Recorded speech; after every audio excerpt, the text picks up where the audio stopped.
তাবাসসুম আফরাজকে গাড়ির কাছে দাঁড়িয়ে থাকতে দেখে ব্যাগ হাতড়ে সিরিঞ্জটা বের করে।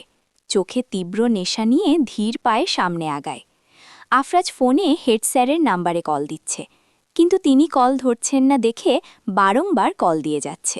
তাবাসসুম তার পেছনে এসে ঘাড়ের কাছে সিরিঞ্জটা লাগাতে গিয়েও পারল না। তৎক্ষণাৎ গাড়ির পেছনে লুকিয়ে পড়ে, কেননা হেড স্যার চলে আসেন। তিনি এসে আফরাজের সাথে হাই হ্যালো বলে ভেতরে নিয়ে যায়।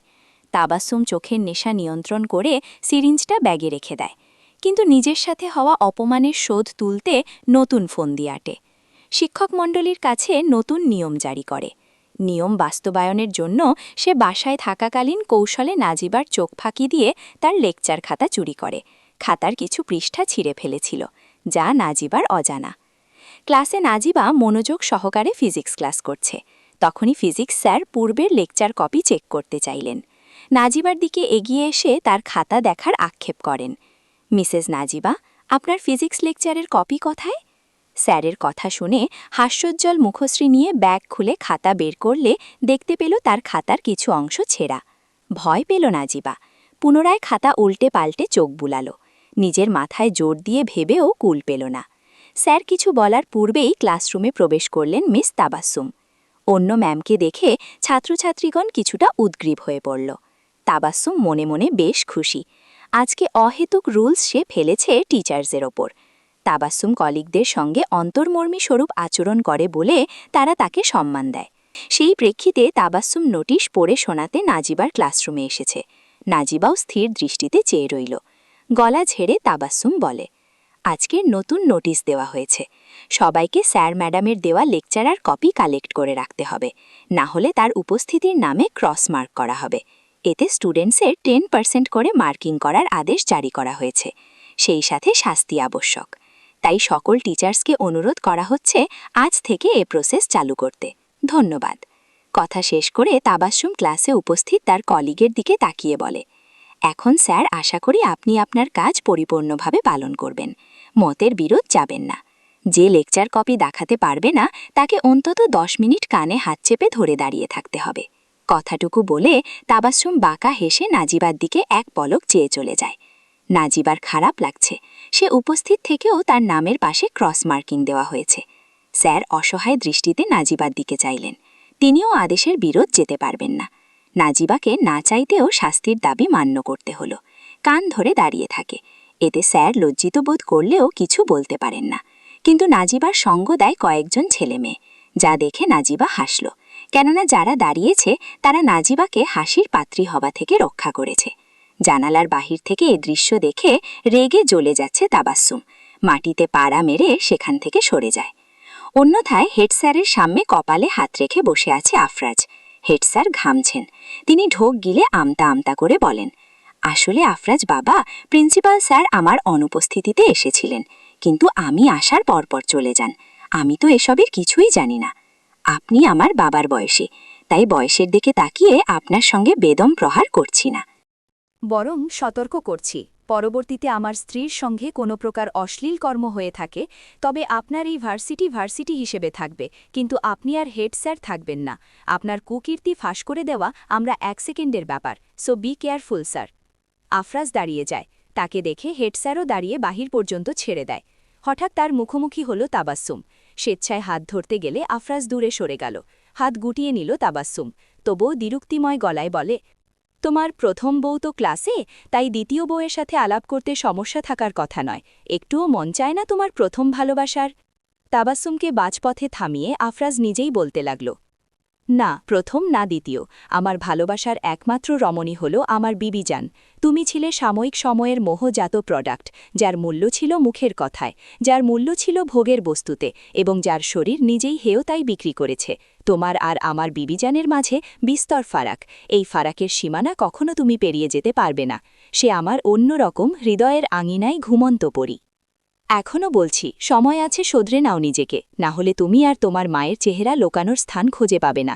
এই আফরাজ ফাহিম তার কথায় অনড়। কথাটুকু বলে আকস্মিক তাবাসসুমের মুখের কাছে এলো আফরাজ। হিংস্র চাহনি নিয়ে বলে, দোয়া করো চেয়ারম্যানের যে অবস্থা হয়েছিল সে অবস্থা যেন তোমাদের সাথে না হোক। বাঁচতে চাইলে রাস্তা অনেক খোলা, মরণ চাইলে সোজা নরকের রাস্তা দেখাবো। পকেটে হাত গুজে শীষ বাজাতে বাজাতে গাড়ির কাছে চলে গেল। তাবাস্সুম স্তব্ধ হয়ে চেয়ে রইল। ক্ষোভের চেয়েও বেশি তার মনে প্রাণে হিংসার স্তর পর্যায়ে বেড়ে চলেছে। যতবার সে আফরাজের নিকটে যেতে চেয়েছে ততবার আফরাজ তার অতীতের কথা টেনে নাজিবার সঙ্গে তুলনা করেছে। তার চোখ মুখে শোধরানোর কোনো ভাবান্তর নেই, বরং সে এবার প্রাণ নিয়েই ছাড়বে। বিড়বিড়িয়ে আফরাজের দিকে চেয়ে বলে, হয়তো তুমি স্বেচ্ছায় আমাকে মেনে নেবে, না হয় তোমার নাজিবার এমন অবস্থা করব যাতে সে এই পৃথিবীর মায়া ত্যাগ করে দেয়। ব্যাগ থেকে ফোন বের করে এক মেয়েকে ডাক দেয়। পুষ্প নামের এক মেয়ে এসে হাজির হলো ক্যান্টিনে। তার আগমনের সহিতে তাবাস্সুমও হাজির হলো। সে পুষ্পর হাতে 10 লাখ টাকা দিয়ে বলে, তোমাকে নাজিবার পিছু নিতে হবে। ক্লাস শেষে আমি চাই তুমি এক বাচ্চাকে ডেকে তাকে পুকুর পাড়ের দিকে নিয়ে যাবে। তারপর সুযোগ বুঝে তাকে পুকুর পাড়ে ধাক্কা মেরে পালিয়ে যাবে। আমি কন্ট্রোলার রুমে গিয়ে ক্যামেরার ফুটেজ অফ করে দেব, কোনো অসুবিধা হবে না। পুকুরের পানি খুব গভীর। আমি চাইছি আজ আমি যেমন অপদস্থ হয়েছি তেমনি নাজিবাও অপমানিত লাঞ্ছিত হোক। তার শরীরের দিকে যেন শকুনের নজর পড়ুক। বুঝতে পেরেছ কি বলেছি? আর শোনো, মুখে ঘোমটা দিয়ে বেশভূষা পরিবর্তন করে যাবা, যেন সন্দেহের অবকাশ না থাকে। সবচেয়ে বড় কথা, তোমাকে রিসর্টেও যেতে হবে। তার প্ল্যানিং আমি রাতে কলে বুঝিয়ে দেব। ওই কাজের পর বাকি 10 লাখ টাকা পে করব। পুষ্প বাঁকা হেসে মাথা নেড়ে দাঁড়িয়ে যায়। তারা সম্পূর্ণ মুখ ঢেকে কথা বলেছে বলে কেউ তাদের চিনতে পারল না। পুষ্প নাজিবার ক্লাসরুমের পাশে থাকা চেয়ারে বসে ফোন ঘাঁটছে। ভাব এমন যেন সে এই ভার্সিটির স্টুডেন্ট। নাজিবা বের হতেই আফরাজকে গাড়ির ভেতর বসারত দেখতে পায়। মুচকি হেসে এগোতে নিলে কেউ তার বোরকার হাতা ধরে টান দেয়। থেমে যায় নাজিবার কদম। চোখের দৃষ্টি সে মালিকের দিকে নিলে দেখল এক বাচ্চা তাকে ইঙ্গিতে পুকুর পাড়ের দিকে যেতে ইশারা করছে। ব্যাপারটাই কেমন যেন মনে হলো তার। সেও ইশারায় নাবোধক মাথা নেড়ে চলে যেতে গেলে বাচ্চাটা কেঁদে দেয়। এতে সে অস্থির হয়ে ঠিক আছে যাচ্ছি যাচ্ছি বলে উল্টো দিকে পা ফেলে পুকুর পাড়ের দিকে পা বাড়ায়। আফরাজ সময় দেখে চোখ ফিরিয়ে দেখল নাজিবা গাড়ির কাছে না এসে অন্যখানে যাচ্ছে। চিন্তিত হল। তৎক্ষণাৎ গাড়ির ভেতর থেকে বেরিয়ে নাজিবার পিছু নিতে চাইলে কিছু মেয়েরা হইচই করে তার সামনে এসে পড়ে। বিরক্ত হলেও শান্ত মনে নিয়ন্ত্রণ করার চেষ্টা করে। তার চোখের দৃষ্টি সম্পূর্ণ নাজিবার দিকে, কিন্তু মেয়েটাও কেমন একটুও পিছু ফিরছে না। মেয়েদের সামলে উঠতে না উঠতে ছাত্রদল কিছু সলা পরামর্শ করতে চলে এলো। আফরাজ পড়ল যেন মাইনকার চিপায়। কোনো প্রকার গার্ডস আনেনি, এখন লোকগণের সমাহার শেষ হচ্ছে না। নাজিবাকে পুকুর পাড়ে রেখে বাচ্চাটি কোথায় যেন পালালো। সে উকিঝুঁকি মেরে দেখার চেষ্টা করে, তবে কাউকেও চোখে পড়েনি তার। না পারতে ফিরে যেতে মুখ ঘোরানোর পূর্বেই তার পিঠে জোরালো ধাক্কা লাগে। পা পিছলে পানির ওপর আচড়ে পড়ে। পানির গভীরতা অনেক। সে তার শরীরের ভর উপরে রাখার চেষ্টা করে চিল্লিয়ে বাঁচাও প্লিজ বলে ওঠে। আফরাজ ছাত্রদলের নানান কথার জবাব দিতে দিতে ক্লান্ত। তার উপর মেয়েদের গ্যাঞ্জাম, ক্যাচাল সহ্য হল না তার। হঠাৎ ফোনে কল আসায় আফরাজ তাদেরকে হাতের ইশারায় থামতে বলে ফোন রিসিভ করে। অপর পাশ থেকে নাদিম উত্তেজিত গলায় বলে, আফরাজ, নাজিবা কোথায়? আমি এসে থেকে দেখছি নাজিবা ভার্সিটির ভেতরে নেই। বজ্রপাতের ন্যায় শোনাল কথাটা। তৎক্ষণাৎ গান বের করে আকাশের দিকে শ্যুট করে। শব্দের সমাগম থেমে যায়। ছাত্রদল পেরিয়ে নাজিবার যাওয়ার পথে দৌড় লাগায়। ছাত্রদল বিষয়টা ঘেটে দেখতে আগায়। আফরাজ ছুটে এসে দেখে নাজিবা ডুবোচ্ছে। নাজিবা! চিৎকার করে ডেকে ওঠে আফরাজ। পরনের শার্ট খুলে ঠান্ডা পুকুরের পানিতে ছাপ দেয়। নাজিবার মুখটা পানির ভেতর ডুবে যায়। আফরাজ সাঁতরে নাজিবার কাছে গিয়ে কোলে নেয়। খেয়াল করে দেখল চোখ বন্ধ, জ্ঞানশূন্য হয়ে পড়েছে মেয়েটা। পুকুরের ধারে গিয়ে ফেলে যাওয়া শার্টটা বিবিজানের শরীরে জড়িয়ে জোরে জোরে বুকের উপরে চাপ প্রয়োগ করে। প্রচণ্ড চাপের ফলে জোরালো তেজে নাজিবা কাশতে লাগে। মুখের থেকে লাগাতার পানি বের হতে থাকে। যা দেখে আফরাজ আলতো হাতে বিবিজানকে জড়িয়ে ধরে স্থিরভাবে মাটির উপরে বসে থাকে। নাজিবার শরীর ঠান্ডায় তরতর করে কাঁপছে। আফরাজ বিবিজানকে কোলে নিয়ে গাড়িতে গিয়ে বসায়। গাড়ির হিটার অন করে দেয়, যার হাওয়ায় মোটামুটি স্বস্তি পায় নাজিবা। আফরাজ বাহিরে ভার্সিটির লোকগণের দিকে গম্ভীর নজরে তাকিয়ে বসে পড়ল। বাক্যহীন গাড়ি চালু করতেই আফরাজ বাসার রাস্তার দিকে গাড়ি ঘোরায়। তাবাস্সুম বেশ খুশি হল। নাজিবার পানিতে যুবথুবু শরীরের ছবি তুলেছে সে। এই ছবিই সে খদ্দরের কাছে পাঠিয়ে মোটা অঙ্কের টাকা হাতাবে। খদ্দর চাইলেই লোক লাগিয়ে নাজিবাকে হাতড়ে খদ্দরের কাছে পাঠাবে, কেননা তার ইচ্ছে করছে না এত সহজে নাজিবাকে মৃত্যুর মুখে ঠেলে দিতে। সে শোধ তুলবে। এত মাস যাবৎ হয়ে আসা অপমানের শোধ গুনে গুনে নিতে চায় সে। ঘণ্টাখানেক পর শরীর কাঁপিয়ে জ্বর এলো নাজিবার। তার পাশে জলপট্টি এনে বসে আফরাজ। বাসার কাউকে ব্যাপারটা জানালো না, হিতে চিন্তায় পড়বে বলে। আকবর এর মাঝে এসে ওষুধপত্র দিয়ে চলে গিয়েছে। নাজিবার শরীরের তাপমাত্রা মেপে আস্তে ধীরে জলপট্টি দিতে লাগে। রাফি লাগাতার কল মেসেজ করে যাচ্ছে। এতে আফরাজ অসহায় ভঙ্গিতে ফোনের দিকে এক পলকে তাকিয়ে পুনরায় বিবিজানকে নিয়ে ব্যস্ত হয়ে পড়ে। অন্যথায় রাফি কি করবে ভেবে পাচ্ছে না। আকবর স্যারের রুমে প্রবেশ করবেই কি করবে না সেটা ভেবে ভীতি হয়ে দাঁড়িয়ে আছে। রুমের দরজায় কাঁপা হাতে নক করল। আকবর সবেই কুসুমাকে ওষুধ সেবনের জন্য ওষুধ হাতে নিয়েছিল। কেউ আশায় কুসুমা উঠতে চাইলে আকবর বারণ করে দিল। সে নিজ দায়িত্বে গিয়ে দরজা খুলল। বাইরে রাফিকে ঘাবড়ানো নজরে চেয়ে থাকতে দেখে ভ্রু কুচকায়। রাফির নজর আকবর স্যারের হাতের ওপর পড়ে। হাতে সেই ওষুধ দেখে তৎক্ষণাৎ ঢক গিলে বলে, স্যার, আপনার হাতের ওষুধটা ভুল। এটা তাবাসসুমের মা পরিবর্তন করে দিয়েছে। আসলটা আমি কিনে এনেছি। হিয়াচুন্নি ম্যামের আসল ওষুধ ফেলে দিয়েছে। কথাগুলো শুনে হতবম্ব হয়ে গেল আকবর। হাতে থাকা ওষুধ উল্টে পাল্টে দেখে পকেটে ফুঁড়ে নেয়। ফার্মেসিতে গিয়ে জিজ্ঞেস করে দেখবে কিসের ওষুধ ওই ডাইনি মহিলা রেখেছিল। মনে মন কথা ভেবে রাফির হাত থেকে ওষুধ নিয়ে তার পিঠ চাপড়ে সাবাসি দিয়ে যেতে বলল। তৃপ্ত শ্বাস ফেলে দরজা বন্ধ করে কুসুমার কাছে আসে। সে প্রশ্ন করতে চাইলে আকবর তাকে চুপ করিয়ে ওষুধ খাইয়ে দেয়। কোনো কথাবার্তা ছাড়াই ঘুমাতে বলে আকবর। স্বামীর আদেশে মুখ ফুলিয়ে কুসুমাও চোখ বুজে নেয়। নাজিবাকে হালকা পাতলা বিস্কুট খাওয়িয়ে ওষুধ সেবন করালো আফরাজ। বালিশে শুয়ে দিয়ে জলপট্টি দিল পুনরায়। পট্টি পানিতে ভিজিয়ে নাজিবার কপালে মেলে দেয়। পরনের শার্ট পরিবর্তন করে ফোন হাতে নেয়। রাফির নাম্বারে কল লাগায়। সে কল রিসিভ করে পুরো ঘটনা খুলে বলল। এমনকি তার বাবা মায়ের গ্যাস্ট্রিকের ওষুধ নতুন কিনে আগের স্থানে রেখেছে বলে জানায় রাফি। শুনে কপাল বুড়ো আঙুল বুলিয়ে রাফিকে বলে, নাদিম ভাইকে বল রিসর্টে আজ রাতেই যাব। দেখি এই মেয়ে আর মেয়ের মা দুজনে কত কাণ্ড ঘটাতে পারে। নাজিবার সঙ্গে হওয়া ঘটনাটা কোনো দুর্ঘটনা নয়, বরং কারো জাল মনে হচ্ছে আমার। এই জালের মূলে যে তাবাসসুম, তা আমি হলফ করে বলতে পারি। দেখি, তোকে যা বলছি কাজে লেগে পড়। অন্যান্য মেয়েদের সাথে কানাঘুষা করে এই কথা ছড়িয়ে দেয় আমি আর নাজিবা রাতেই রিসর্টে যাব, ঠিক মাগরিবের পরপর। ওকে স্যার, আপনার কথা মতো কাজ সম্পন্ন হয়ে যাবে। আফরাজ কল রেখে ওয়াশরুমে গিয়ে ফ্রেশ হয়ে বেরোল। তখন নাজিবার শুকনো কাশির শব্দে এগিয়ে গিয়ে রুমাল দিয়ে নাক মুছে দেয়। পানি খাওয়িয়ে পুনরায় বালিশে মাথা হেলিয়ে দেয় নাজিবার। জ্বরে কাবু হয়ে আছে মেয়েটা। তরতর করে কাপা বিবিজানের ছোট শরীরে উষ্ণতার ছোঁয়া দিতে আফরাজ কম্বলের ভেতর ঢুকে বিবিজানকে আঁকড়ে ধরে। উষ্ণ পুরুষেলি শরীরের লোমশ বুকে নাজিবার শরীরও কেঁপে ওঠে। জ্বরের ঘোরেও স্বামীকে পরম আনন্দে উষ্ণতা অনুভব করার লোভে জড়িয়ে ধরে গভীর ঘুমে তলিয়ে যায়। আফরাজ তার বিবিজানের কাণ্ডে মৃদু হাসল। চোখের ওপর চলে আসা ছোট চুলগুলো কানের পিঠে গুজে যায়। কপালে গভীর চুম্বন দিয়ে কম্বলটা ভালো করে মুড়ে নেয়, যেন তার উষ্ণতা শুধু তার বিবিজান অনুভব করে যায়। তাবাসসুম পাগল পাগল হয়ে গেল। পায়চারি করে একের পর এক রুম চেক করছে, কিন্তু কাঙ্ক্ষিত ব্যক্তিগণকে পেল না। মনে হচ্ছে পুরো বাসা খালি। হিয়া দেওয়ান বুঝতে পেরেছে ফাহিম পরিবারের সবাই তাদের ধোঁকা দিয়েছে। তিনি মেয়ের দিকে ক্ষোভ মিশ্রিত দৃষ্টিতে চেয়ে বলেন, আমার মনে হচ্ছে তারা আমাদের চোখ ফাঁকি দিয়ে রিসর্টে চলে গেছে। এক্ষুনি আমাদের বের হওয়া উচিত, চল।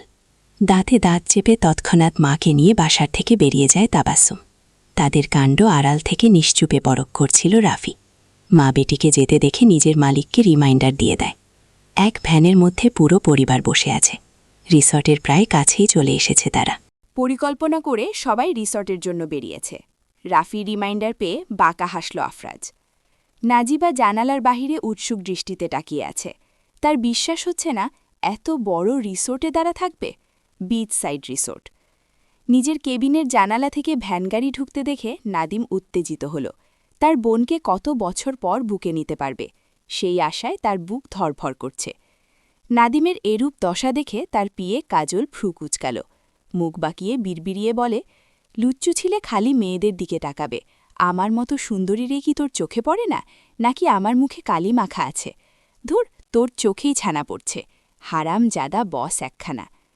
নাদিম ফিসফিস শুনে বিরক্ত চোখে এক পলক কাজলের দিকে তাকিয়ে বলে, দেখো, তোমার ফিসফাস করতে মন চাইলে এ কেবিন থেকে বের হও। শুধু শুধু আমার মাথার পোকাকে রাগিও না, না হলে পরের বার তোমার ঠোঁটের উপর অত্যাচার চালাবো।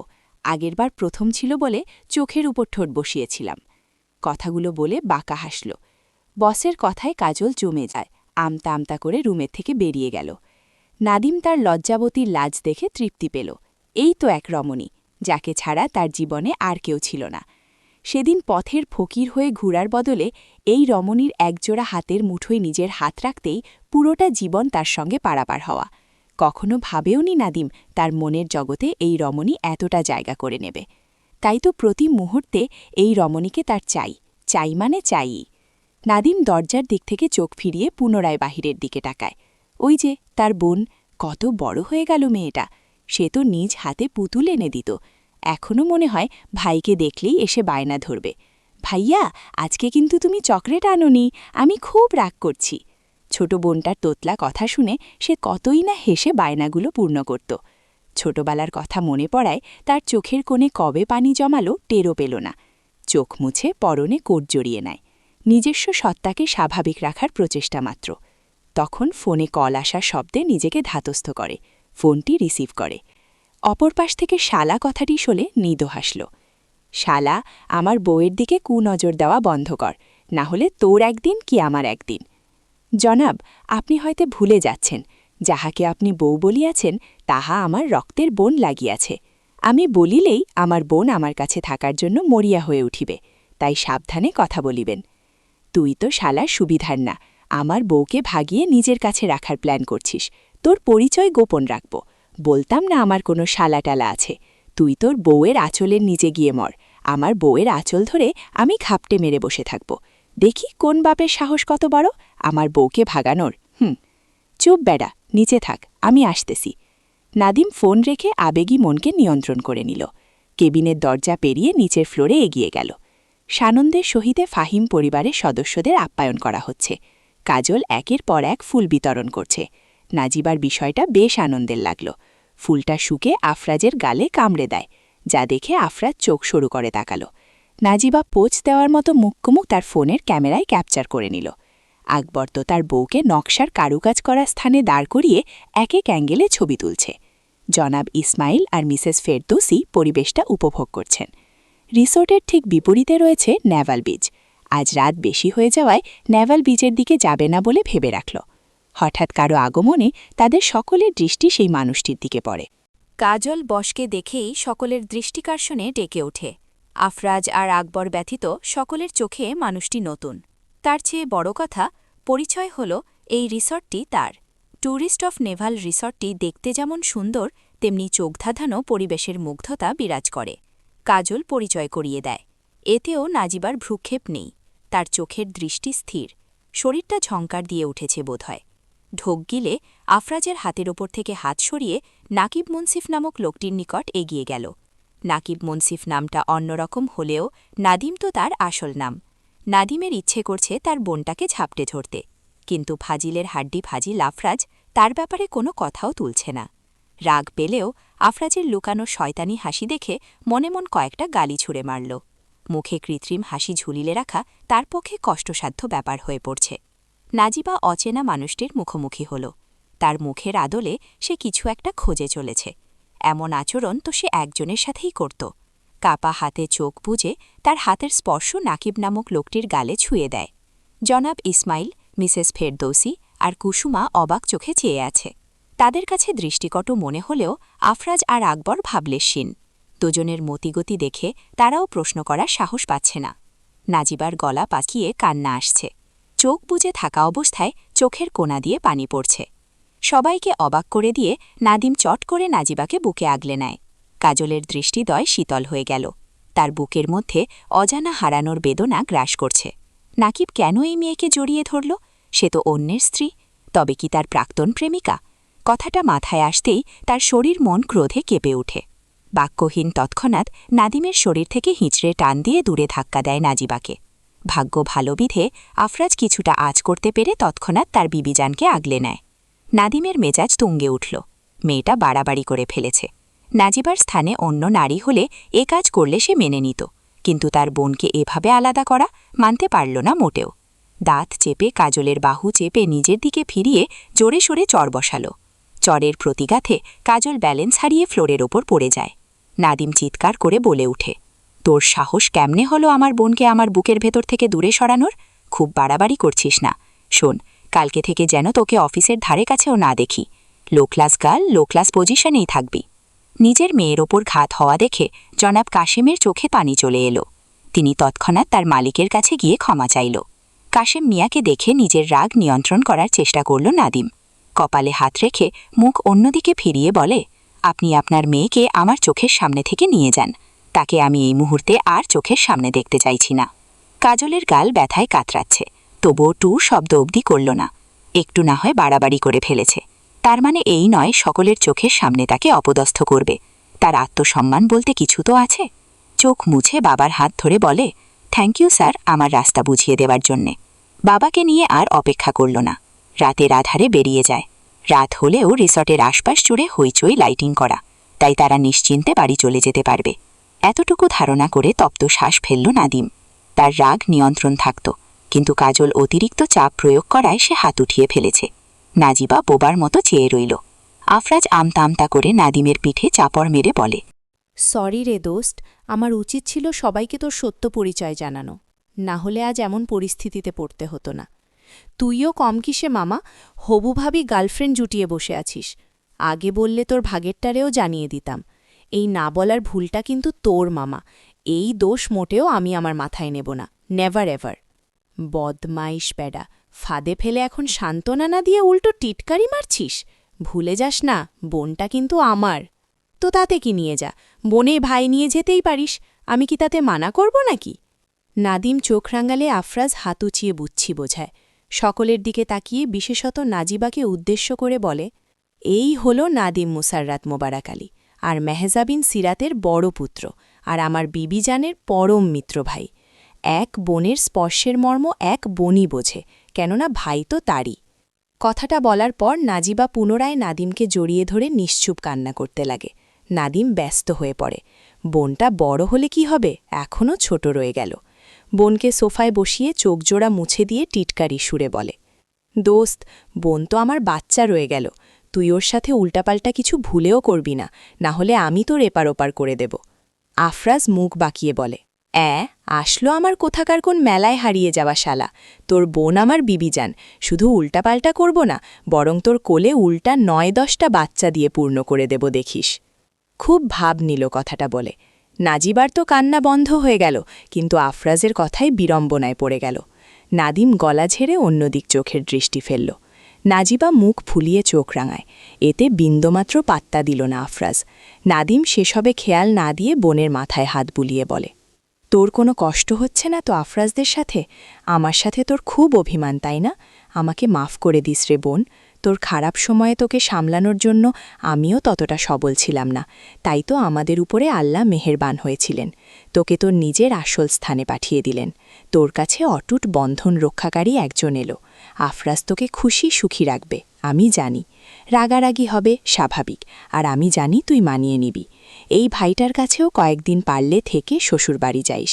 জানিস, তোর জন্য আমি তোর পছন্দমতো রুম সাজিয়েছি, আমার বড় বাংলো আছে। ভাইয়া ব্যাস করো, আমি থাকবো তোমার এখানে, আমি রাগও আর রাখিনি মনে। কিন্তু একটা বিষয় খারাপ লাগছে, আমার কারণে তুমি মেয়েটার সাথে খুব খারাপ আচরণ করে ফেললে। এতটা রাগ হওয়া তোমার উচিত হয়নি, তুমি চাইলেই পারতে বুঝিয়ে বলতে। তা না করে হাত উঠিয়ে পুরুষত্ব দেখালে। আমি এতে খুব খারাপ বোধ করছি, মেয়েটার চোখে তোমার প্রতি ভালোবাসা দেখেছি আমি। কথার পিঠে কি বলল নাজিবা বুঝতে পেরে বনে গেল। চোখ পাকিয়ে ভাইয়ের দিকে তাকিয়ে বলে, ওয়েট, ভালোবাসা? আচ্ছা, তাহলে এই কাহিনী, বলো কাহিনী কি? নাদিম মাথা চুলকে বলে, অনেক বড় কাহিনী। তোর বাচ্চা হলে তখন মামা হিসেবে কাহিনীটা শোনাব। আপাতত তোকে সারাংশটা জানিয়ে দেই।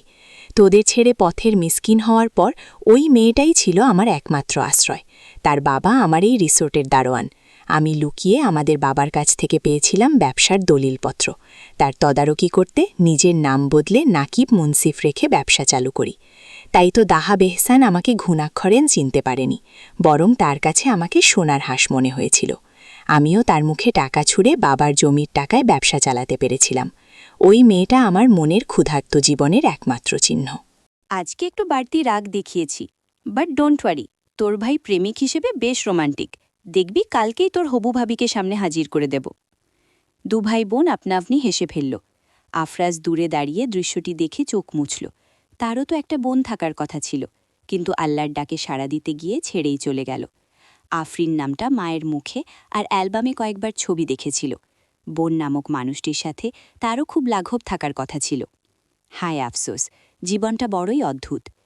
মিসেস ফেরদৌসি ছেলের মনোভাব বুঝতে পেরে ছেলের নিকটে এগিয়ে যান। আফরাজ মাকে দেখে বোনের ব্যাপার মাথা থেকে ঝেড়ে মাকে জড়িয়ে ধরে। জনাব ইসমাইল খুশি হলেন, অনাথ মেয়েটার বর্তমান পরিচয় বহনকারী একজন পেল।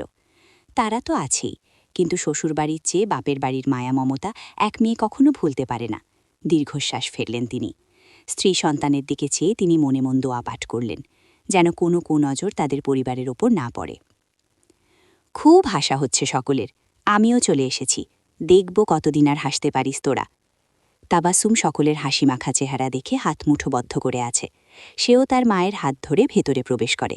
আকস্মিক কারো আগমনে আফরাজ সমেত সকলে পিছু মোড়ে। তাবাসুম সকলকে বিড়ম্বনায় ফেলতে ঠোঁট বাঁকিয়ে বলে, আমাকেও বলতে আমিও আসতাম, আফটার অল সেকেন্ড ওয়াইফ আফরাজের। এ কথায় যেন কেউ পাত্তা দিল না এমন ভান করল। তাবাসুম সেদিক চোখ দিয়ে মনে মন গালি ছুড়ে দেয়।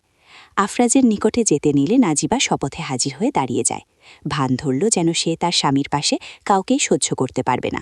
মুখ ঘুরিয়ে তাবাসুমের দিকে তাকিয়ে বলে, খবরদার, আর এক কদম বাড়ালে তোর পা আর পা থাকবে না। যেখানে আছিস সেখান থেকে সোজা উল্টো পায়ে ফিরিয়ে যা। এই ঘর পরিবারে তোর হক নেই বললেই চলে। নাদিম হাততালি দিয়ে সামনের দিকে ইশারা করে। তাবাসুম চোখ ঘুরিয়ে মাকে ধরে রুমের দিকে এগাল। নাজিবা ফিক করে হেসে দেয়। নাদিম পরিবারের সকলের সাথে কথা বলে আফরাজকে সঙ্গে নিয়ে কেবিনে ঢুকে পড়ে। যে যার রুমে বিশ্রাম নিচ্ছে। আফরাজ বলে, কালকের পার্টিতে গেস্ট হিসেবে সতর্ক থাকিস। তাবাসুমের বিশ্বাস নেই, নাজিবার ক্ষতি করে দিতে পারে। আমি চাইছি কালকে শরীয়ত মোতাবেক তাবাসুমের মুখের উপর তালাক বলে দিতে। শোন, সিরিঞ্জ এনেছিস না? নাদিম মাথা নেড়ে সিরিঞ্জটা এগিয়ে দেয়। আফরাজ পকেটে ভরে রাখল। দুজনে একে অপরকে আশ্বাস দিয়ে যে যার মতো চলে যায়। দিনে কাজটি সম্পন্ন করার জন্য আফরাজ রুমে যাওয়ার সময় এক স্টাফকে ভাড়া করে রাখল। তখনই তার নজরে অচেনা এক মেয়ের চেহারা সামনে এলো। চেহারাটা এখানকার নয়, তা মেয়ের গড়ন বলে দিচ্ছে। মেয়েটার নজর বুঝিয়ে দিচ্ছে সে চোরামি করে এসেছে। তার যাওয়ার পথ কোন দিকে তা অনুসরণ করার সময় রইল না আফরাজের। রুমে নাজিবা একলা হওয়ায় রুমের দিকেই অগ্রসর হয়। কিন্তু মাঝপথে বিষয়টি নাদিমকে জানিয়ে রাখার কথা ভাবল। ফোন বের করে নাদিমকে মেসেজ করে দিল। সকাল 11টায় ফাংশন শুরু হলো। একের পর এক ট্যুরিস্ট গেস্ট আসছে। তাদের মাঝে ফাহিম পরিবারের সদস্যগণ উপস্থিত। নাজিবাকে কোনোভাবেও হাতছাড়া করছে না আফরাজ, সর্বক্ষণে নজরে রেখেছে। স্বামীর মাত্রাতিরিক্ত ফোকাস নিয়ে নাজিবা বিরক্ত বোধ করছে। হঠাৎ মনে হলো তার ওয়াশরুমে যেতে হবে। বিনা সংকোচে স্বামীর হাতায় গুঁতো মেরে বলে, আমি ওয়াশরুমে যেতে চাই। আফরাজ চলো বলে টেনে নিয়ে যায়। নাজিবা হাঁ করে তাকিয়ে স্বামীর সঙ্গেই গেল। তাবাসুম বুঝতে পারছে আফরাজ তার কারণে নাজিবার সঙ্গ ছাড়ছে না, তবে তা কতক্ষণ? এই ভেবে শয়তানি হাসি দেয় আপন মনে তাবাসুম। তার ভাড়া করা পুষ্পা নামের মেয়েটিকে চোখের ইশারায় সিরিঞ্জটা এগিয়ে দেয়। আফরাজের পেছনের যেতে ইশারা করল। সিরিঞ্জটা হলো এক রোগীর এইচআইভি ভাইরাসের রক্তের। সে সংগ্রহ করেছে তার সতীনকে তীব্র কষ্টে মৃত্যুর মুখে ফেলার জন্য। পুষ্প মুখে কাপড় পেঁচিয়ে ওয়াশরুমের দিকে এগাল। তাবাসুম প্রশান্তের শ্বাস ছেড়ে হিয়াদেয়ানের পাশে গিয়ে দাঁড়ায়। কিন্তু হিয়াদেয়ান কেন যেন নিজের ভারসাম্য ধরে রাখতে পারছেন না। তিনি আলতো হাতে মেয়েকে ধরে বসে পড়লেন। মায়ের অবস্থা দেখে ভ্রু কুঁচকে কি হলো মম বলে ওঠে। হিয়াদেয়ান মাথা নেড়ে কিছু না বোঝায়। মনে মন তিনি নিজেও শরীরের অবস্থার অবনতি নিয়ে চিন্তিত। আধা ঘণ্টা পর অ্যাওয়ার্ড পর্ব শুরুর ঘোষণা করা হলো। আফরাজের সঙ্গে তাবাসুম দাঁড়িয়ে যেতে লেগলেও কদম পেরোতে পারে না। কিংবদন্তি হয়ে থমকে দাঁড়িয়ে থাকে। নাজিবার সুস্থ শরীর দেখে তার মাথার মধ্যে অজস্র প্রশ্নের ঘুরপাক খায়। তৎক্ষণাৎ পুষ্পকে ফোন লাগাল। ফোন ধরল না মেয়েটা। হঠাৎ একজনকে পাশে এসে দাঁড়িয়ে যেতে দেখে তাবাসুম নিজেকে স্বাভাবিক করে নেয়। নাকিব ওরফে নাদিম এসে বলে, যাকে খুঁজছ সে আর ফিরে আসবে না। সাবধানে থেকো, তার কাছে দেওয়া সিরিঞ্জের ব্লাড যেন আবার তোমার শরীরে না যায়। তাবাসুম পাল্টা প্রশ্ন করার পূর্বেই সেখান থেকে নাদিম ভিড়ের মধ্যে মিলিয়ে যায়। আফরাজ বিবিজানের সঙ্গে অ্যাওয়ার্ড রিসিভ করে সকলের সামনে বলে, এই অংশটা কখনো পেতাম না আমার বিবিজানকে ছাড়া। সে আছে বলেই আমি পরিপূর্ণ। Thank you for coming my life বিবিজান। নাজিবার হিজাবের ওপর চুমু এঁকে দেয়। মাস্কের আড়ালে লাজুক হাসে। কাজল আমতা আমতা করে নাদিমের পাশে এসে দাঁড়ায়। সে পুরো রাত কান্না না করে ভেবেছে। সে যেমন বুঝতে না পেরে বাড়াবাড়ি করল, তেমন নাদিমের মাত্রাতিরিক্ত রাগ দেখানো উচিত হয়নি। দুজনেই মৌনব্রত পালন করছে, কিন্তু নাদিমের এই মৌনতা পছন্দ হল না। সে আক্ষেপের গলায় বলে, বিয়ে করে আমার অর্ধাঙ্গিনী হতে চাও? একটা ভুলকে মাফ করে এই তোমার পথের ফকিরকে জীবনের বড় অংশ বানাতে দিবে? তোমার মনের মতো সম্পদশালী না হলেও আমার হৃদয়ের ছোট আঙ্গিনায় যত্নে গড়া ভালোবাসা লুকিয়ে আছে। সেখানে তুমি আরামে বছরের পর বছর কাটিয়ে দিতে পারবে। কোনো অভিযোগ হলে নির্দ্বিধায় বলে দেবে। কোনো প্রকার মৌনতা আমি আমাদের মাঝে চাইছি না। আর একটা কথা, পরনারীর প্রতি রাগ থেকে আমায় নিয়ন্ত্রণ করে যেও। তবুও বোনের প্রতি আমার ভালোবাসার নিখুঁতটার পরীক্ষা করতে চেও না। নাদিমের প্রতিটি কথা শুনে মুখ চেপে কান্না নিবারণ করতে লাগে কাজল। কিঞ্চিত মুহূর্ত পর তাকে বুকে জড়িয়ে নেয়। কাজল পরম প্রিয়তমের আশ্রয় পেয়ে আহ্লাদি গলায় বিয়েতে আমি রাজি বলে দেয়। শুনে দুষ্টুমি হেসে নাদিম বলে, তবে একটু অসভ্যতামি করা উচিত কি বলো? লজ্জা পেয়ে কাজল মিয়ে গেল। নাজিবা ভাই হবু ভাবির এরূপ দৃশ্য দেখে চোখের ওপর হাত রেখে বলে, উপস, আমি কিছু দেখিনি, সরি। দুজনে হকচকিয়ে গেল।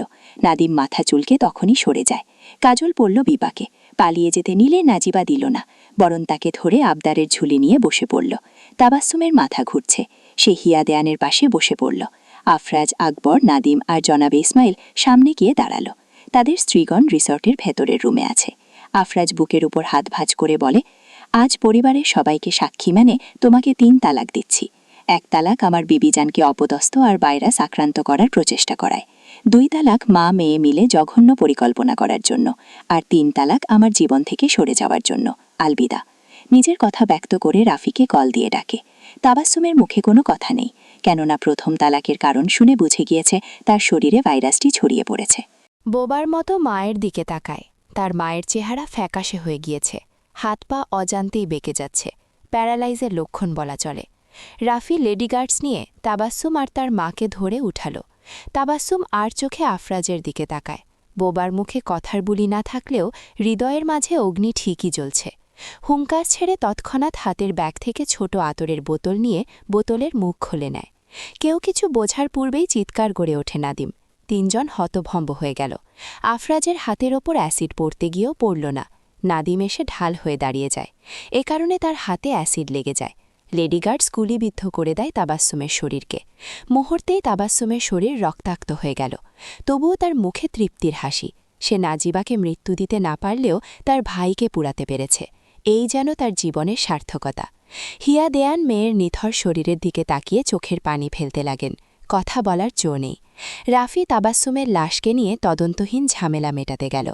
নাদিমের গার্ডসের মাঝে হইচই লেগে গিয়েছে। গার্ডস নিয়ে তৎক্ষণাৎ নাদিমকে হসপিটালাইজ করে। আফরাজ চিন্তিত। নাজিবা স্বামীকে ধরে চোখের পানি ঝরাচ্ছে। গত রাতেও ভাইকে পেয়ে সুখের পানি ঝরিয়েছিল, অথচ 1 রাতের ব্যবধানে এই মুহূর্তে চোখের থেকে বেদনার পানি ঝরাচ্ছে। মিসেস ফেরদৌসি বৌমাকে টেনে বসিয়ে দেন। ছেলেকে ইশারায় নাদিমের খোঁজ নিতে ইঙ্গিত দেন। অপারেশন কেবিন থেকে মাস্ক খুলে ডক্টর বের হলেন। সকলে উৎসুক দৃষ্টিতে তাকায়।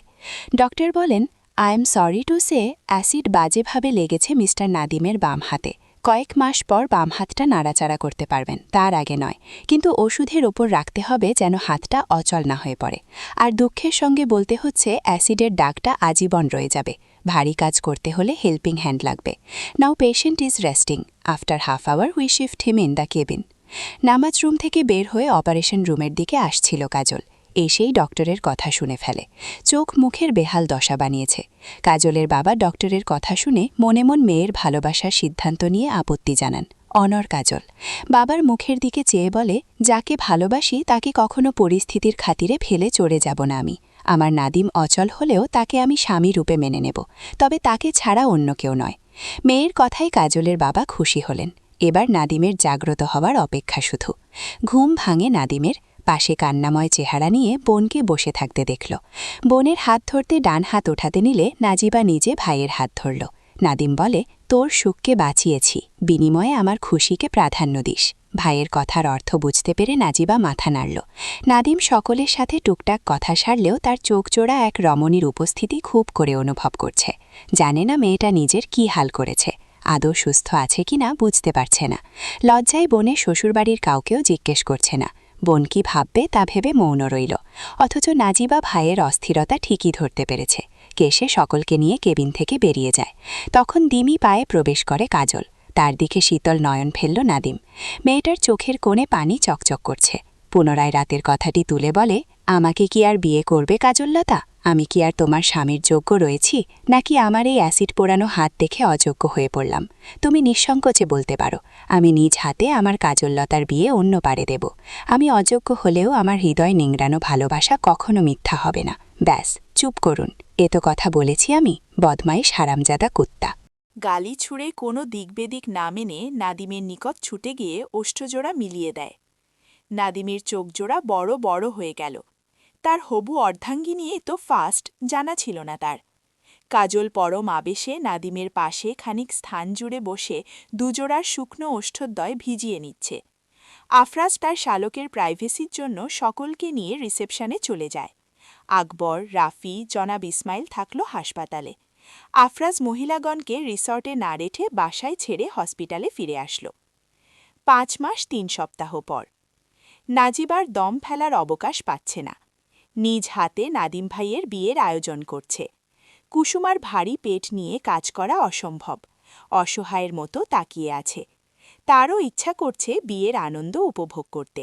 সবার ভালোবাসার কাছে পরাজয় হয়ে বসে আছে। নতুন মাসের প্রথম সপ্তাহেও সুখবর শোনা যেতে পারে বলে আশঙ্কা করেছেন ডক্টর। আফরাজ পায়জামা পাঞ্জাবি পরে গোমরা মুখে বসে আছে। কেমন পাষাণ নারী সে!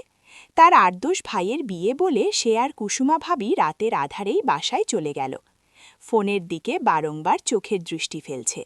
কোনো ফোন কল অবধি দিল না পাষাণ নারীটি। মিসেস ফেরদৌসি ছেলের রুমে এসে তাড়া দিলেন। আফরাজ বিরক্তিকর গলায় বলে, যাব না আমি, যান আপনারা। ছেলের কথা শুনে মিসেস ফেরদৌসি মৃদু হেসে চলে যান। আফরাজ পাত্তা না পেয়ে বিছানায় হেলান দিয়ে ঘাপটি মেরে বসে রইল। মিসেস ফেরদৌসিরা আকবরকে নিয়ে গাড়িতে উঠে গেলেন। জনাব ইসমাইল ছেলের রুমের জানালার দিকে তাকিয়ে উচ্চ গলায় বলেন, ব্যাটা মেয়েদের মতো মুখ না ফুলিয়ে চলে আয়। আফরাজ পা দিয়ে পাড়া দিচ্ছে। হঠাৎ ফোনে নোটিফিকেশন এলো। মেসেজ রেকর্ড বোধহয়। রেকর্ডিং চালু করতেই নাজিবার কণ্ঠ শুনতে পায়। আক্ষেপের সুরে জলদি আসার জন্য বলছে। আফরাজ ফোন পকেটে ভরে রুম থেকে বেরিয়ে গেল। বিয়ের মঞ্চে শেরওয়ানি পরিহিত বর জনাব নাদিম মুসাররাত অস্থির হয়ে বসে আছে। নতুন জীবন শুরুর অনুভূতি তাকে উদ্গ্রীব বানিয়ে দিচ্ছে। তার হবু স্ত্রীর অপেক্ষায় কাতরাচ্ছে। নাজিবাও আজ ভাইয়ের বিয়ে বলে সৌন্দর্যে মোড়ানো সাজ দিয়েছে। তার বোরকায় স্টোন অ্যাটাচ করা। গাড়ির হর্ন শুনে নাদিম উৎসুক দৃষ্টিতে চাইল। আফরাজদের দেখে খুশি হল বটে। মঞ্চের উপর উঠে আফরাজ পরিবার সমেত কোলাকুলি করল। জনাব ইসমাইল আর মিসেস ফেরদৌসি দোয়া দিলেন নতুন বরকে। আফরাজ উৎসুক দৃষ্টি দিয়ে বিবিজানকে খোঁজে চলেছে। দেখা পাচ্ছে না বলে মনে মন রাগ ছাড়ছে মেয়েটার উপরে। হাতে গ্লাস ভর্তি শরবত নিয়ে মঞ্চের দিকে আসছিল নাজিবা। জিভে কামড় লাগায় বুঝতে পারল কোনো এক শয়তান খুব করে বকেছে। আফরাজের অপেক্ষার প্রহর শেষ হল। নাজিবা হাসি মাখা মুখশ্রী নিয়ে তার শ্বশুরবাড়ির লোকজনকে শরবত দিয়ে আপ্যায়ন করল। স্বামীর পাশে দাঁড়িয়ে বাহুডোরে হাত পেছিয়ে বলে, জানেন, কোনো এক কুত্তা বিলাই আমাকে গালি দিছে। আমার জিভে জোরে কামড় খাইছে। ব্যাটা কি ব্যাটি যেই গালি ছুড়ছে তারে আমি পেলে পচা নালায় ডুবাদো। বিবিজানের কথা শুনে ঢোক গিলল আফরাজ। মনে মন আর কখনো গালি বা বকা দিবে না বলে নিজের কাছে শপথ করে। নাদিমকে আর অস্থিরতায় ভোগাল না মেয়েপক্ষ। কাজলের কাজিনরা বিয়ের মঞ্চে উঠাল। নাদিম বউয়ের হাত ধরে পাশে বসায়। মিটমিটে হাসির শব্দ বুনল। কাজীও চলে এলেন। কাবিননামা দেনমোহর ধার্য করে দুজনের বিয়ে পড়ানো হলো। সকলে আলহামদুলিল্লাহ বলে দোয়া পাঠ করে। কাজলকে ভাবি ডেকে নাজিবা আর কুসুমা দুষ্টুমি করতে লেগে পড়ে। খাওয়ার পর্ব শেষে অতিথিবৃন্দ বেরিয়ে যায়। কাজলকে ভাইয়ের রুমে বসিয়ে নাজিবা অধীর আগ্রহে টাকা হাতানোর জন্য দাঁড়িয়ে থাকে। নাদিমকে আকবর আর আফরাজ টিজ করতে করতে রুমের কাছে আনল। বিবিজানকে দেখে ভ্রু কুচকে বালে, বিয়ে হয়েছে তোমার ভাইয়ের, পথের থেকে সরে ঢুকতে দাও তারে। জানো না আজ রাতে তোমার ভাই বিলাই মারবে? লজ্জায় কাচুমাচু হয়ে গেল নাদিম। নাজিবা ডোন্ট কেয়ার ভাব নিয়ে বলে, হাতের মধ্যে কচকচে 10টা হাজারের নোট রাখো, না হলে রুমে প্রবেশ করার কথা তো ভুলেই যাও। নাজিবার পক্ষ নিতে কাজলের কিছু কাজিনও হাজির হয়ে যায়, যা দেখে আকবর মিয়ে যাওয়া গলায় বলে, ভাই দিয়ে দাও, না হলে আমাদের মতো অবলা জোয়ান পুরুষদের হরণ করে নেবে এই মাইয়াগণ। সবগুলোই টাকার ক্ষুধার্ত। টাকা না পেলে আজ রাত আমাদের অন্তিম রাত হয়ে যাবে। নাদিম টাকা দিয়ে দেয়। মেয়েরা টাকা পেয়ে ছুমন্তুর হয়ে যায়। আফরাজের নজর তখনও নাজিবার দিকে। আজ মেয়েটা তারে পাগল বানিয়ে ছেড়েছে। নাদিম ভেতরে ঢুকে পড়লে আফরাজ হাই তুলে বলে, যা বেটা, ভাবির কাছে যা, হবু বাচ্চাকে আগলে নিয়ে আদর কর। আমিও গিয়ে আরেকবার বাসর ছাড়ি। আজ না হয় বাচ্চার প্রসেসিং চালু করব। বকর চকর বেটা, যা ভাগ এখান থেকে। বন্ধুকে লাথ মারতে নিলে আফরাজ তৎক্ষণাৎ চুড়ে সরে যায়। চোখ টিপ দিয়ে বিবিজানের কাছে গেল। রুমে গিয়ে কাঙ্ক্ষিত ব্যক্তিকে না পেয়ে বিরক্ত হল। মেয়েটা খালি খাপছাড়া ভাব নিয়ে পালিয়ে বেড়ায়। কোথায় তুই জামাইকে পেয়ে আদর করবি, তা না উল্টা টই টই করে ঘুরে বেড়াস। ড্রয়িং রুম থেকে হইচইয়ের শব্দ শুনে আফরাজ উকি মেরে দেখল কাজিন পক্ষের সাথে নাজিবা আড্ডা দিচ্ছে। দাঁতে দাঁত চেপে লাঠি একখান হাতে নিল।